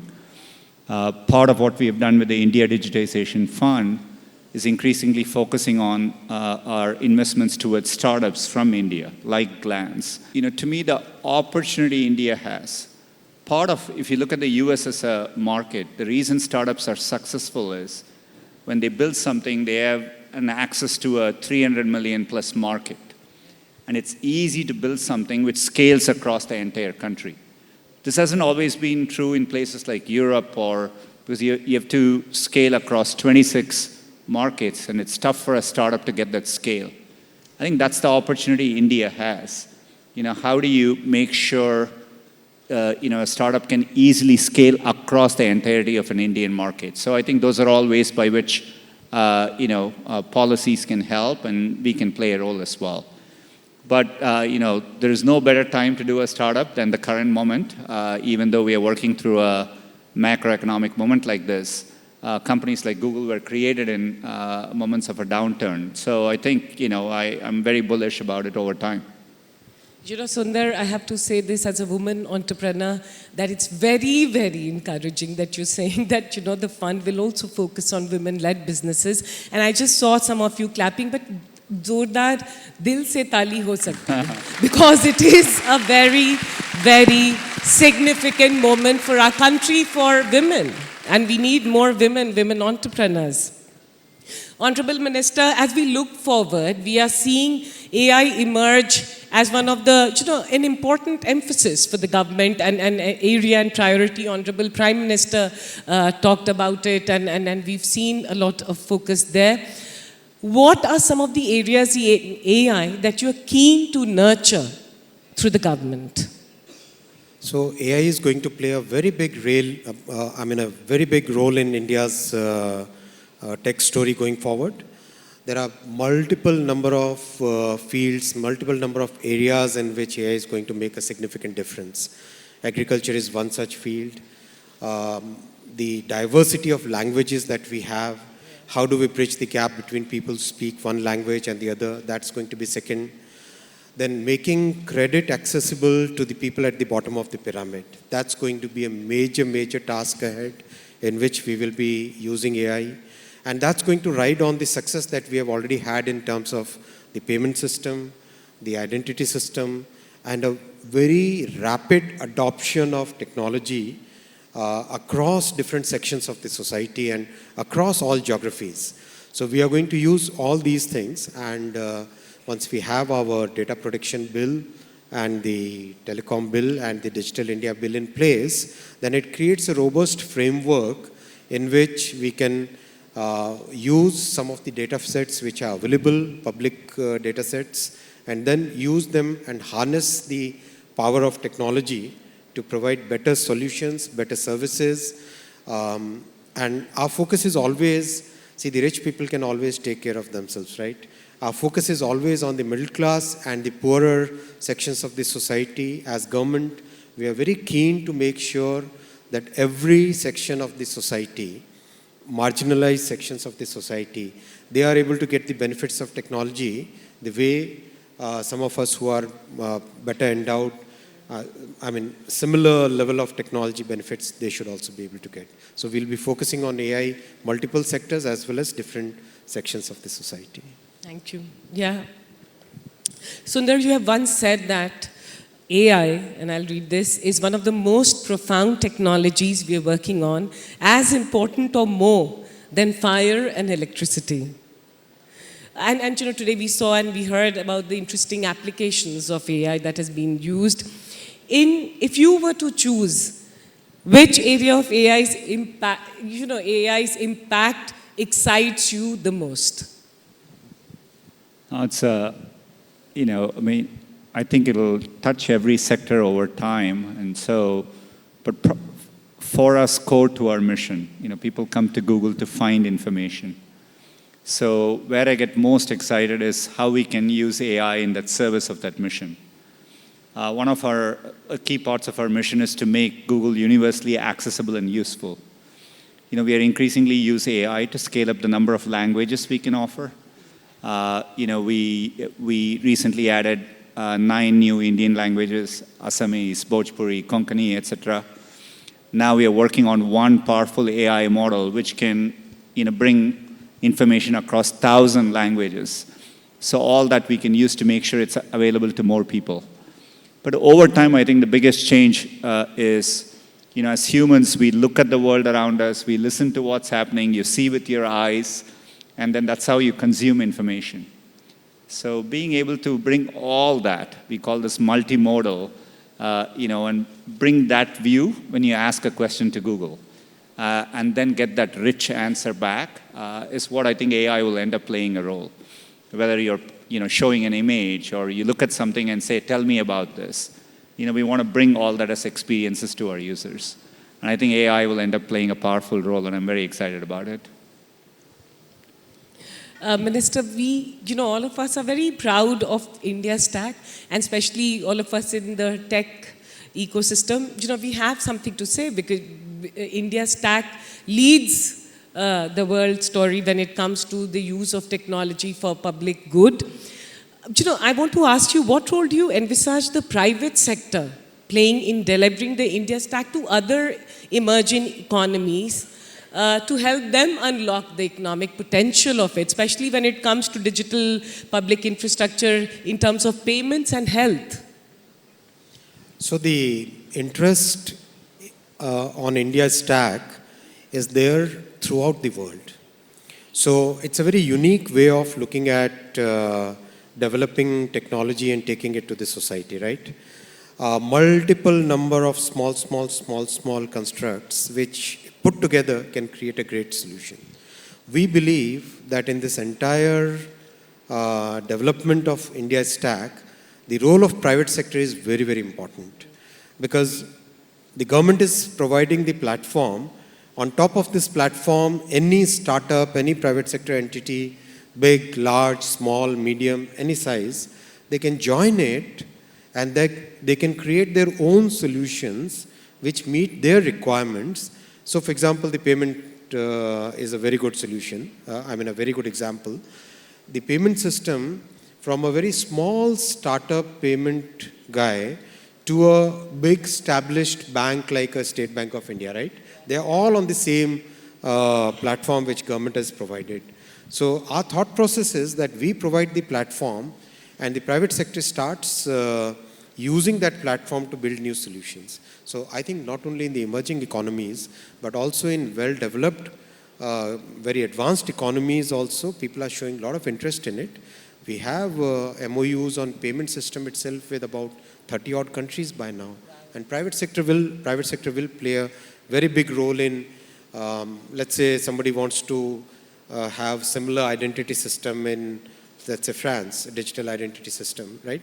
So our companies can go there, work with their governments, work with their public institutions, work with their regulatory systems, and over a very long period develop a trusted solution for other countries. Yeah, this is very, very encouraging and a matter of pride for all of us. Yeah.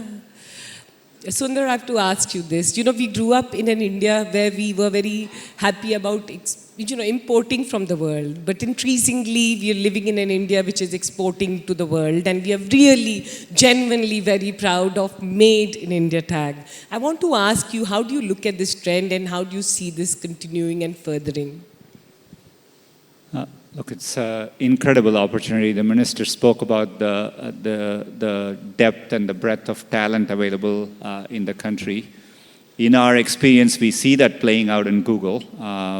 We saw the opportunity on top of UPI. In fact, I used the UPI example in other countries around the world. I think, the fact that you can, the way the COVID relief funds show up in an individual's accounts instantly, it's remarkable. And, we built Google Pay in India based on the UPI stack. And now we are bringing that to other countries around the world. There are many more examples of it. We used AI technology to develop flood forecasting for India and then later Bangladesh. This is an alert which gets sent out to 23 million people every year. Now we are bringing it to many, many more countries around the world. So I think you will see this trend grow over time. And, with the scale of the market here, being able to find a solution.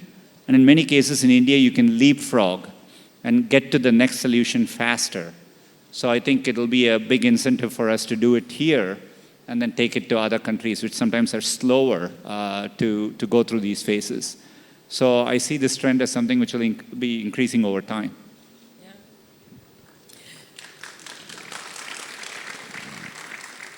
I just think that, this is a conversation we are all very happy to have, no? So we can give, if you want to clap, clap with full energy.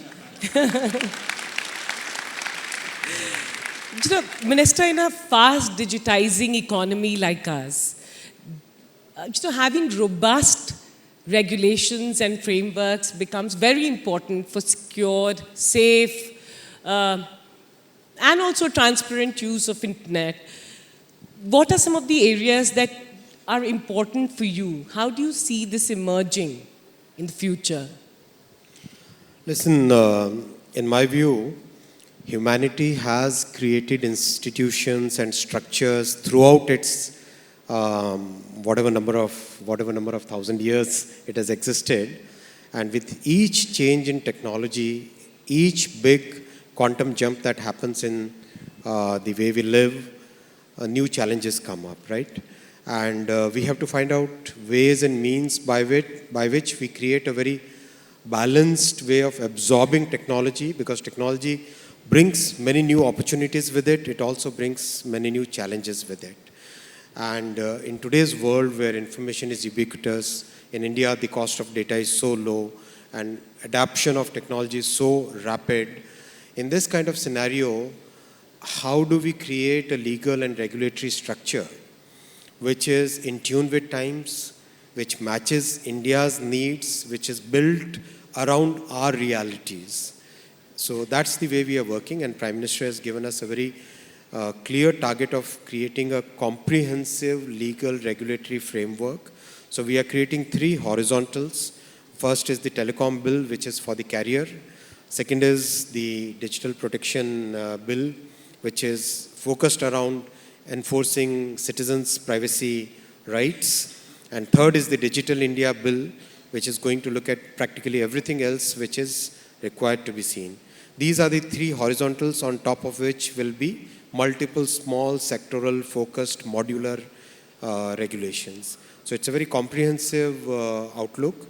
We should be able to complete this exercise in the coming 14 to 16 months. The 2 bills which have been put up for consultation should be completed by July, August. It should pass the parliament. And we have a very open process of consultation with all the stakeholders. Our teams are giving time. I and my ministerial colleagues, both of us are, all of us are giving a lot of time on consultation, on understanding what people's concerns are.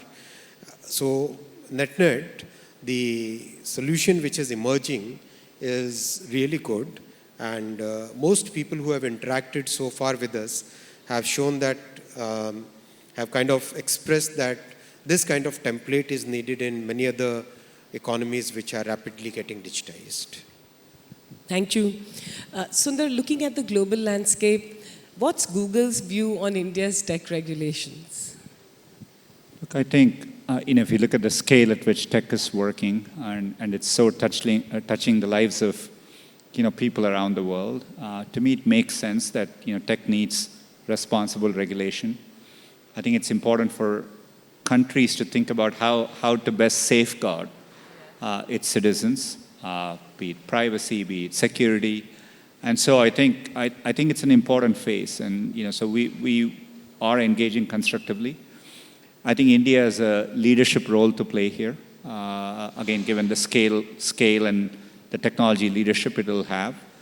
And it's important to make sure you're balancing, and putting in safeguards for people. You're creating innovative framework so that companies can innovate, on top of a certainty in the legal framework.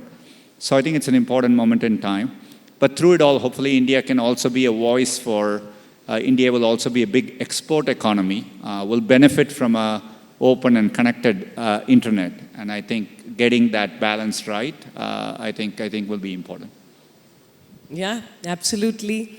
I know we are running on time and we can continue doing this conversation, but before we close, one final question to both of you.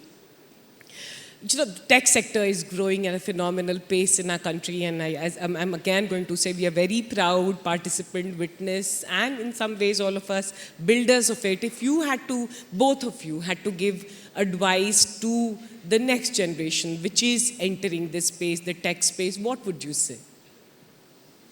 I would say that think on population scale, think on global scale, because all the constructs, all the basic components which are needed for creating a very humongously big scale solution are today available. So don't think small, think big. No, I definitely agree with that. I would also say for young people, tech is much broader than just programming or engineering alone. I think for tech to work at scale, including things like AI, thinking about the surrounding areas, be it policy, be it ethics, so just thinking about tech holistically, I think will create opportunities for many more people. So, the more people can get involved across all walks of life, I think tech will be better for society. Thank you. Thank you so much, Minister, for taking out time to be here. I always say that it shows the commitment to be involved in the tech and the startup econ, to building this. Thank you for taking out time. And Sundar, thank you so much for inspiring all of us. Thanks a lot. Before both of you go, can I ask you for a photo ops, please? Yes. Thank you so much for having us. Thank you.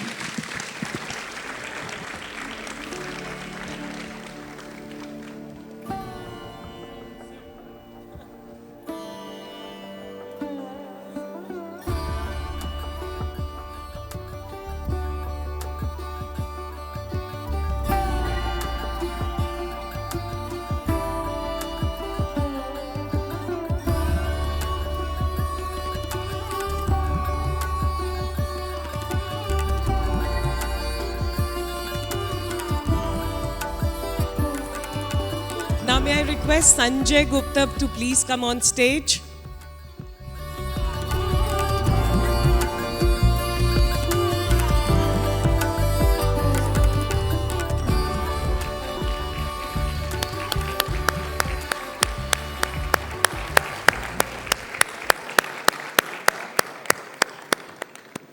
Thank you, everyone. We are deeply grateful to the Honorable Minister, Shri Ashwini Vaishnavji, for sharing us his vision of realizing India's digital transformation. As he said, the true impact of technology becomes visible when the most marginalized sections of society become beneficiaries of progress. What we just saw through the last 2 hours was the incredible advance that AI has made and the possibilities it lights up. Each year, when we host Google for India, the idea is to celebrate India, India's ambition in many ways, in which how Indians are embracing technology. And this is igniting imaginations further. Many thanks to each one of you, our friends and partners, for making the time to be here with us today in this very, very special moment for us. And last but not the least, I'd like to thank our CEO, Shri Sundar Pichai,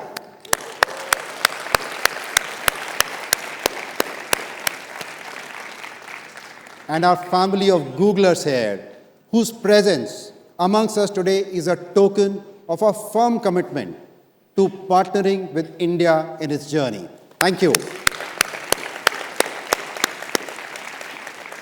Once again, shukriya, namaskar, have a wonderful evening.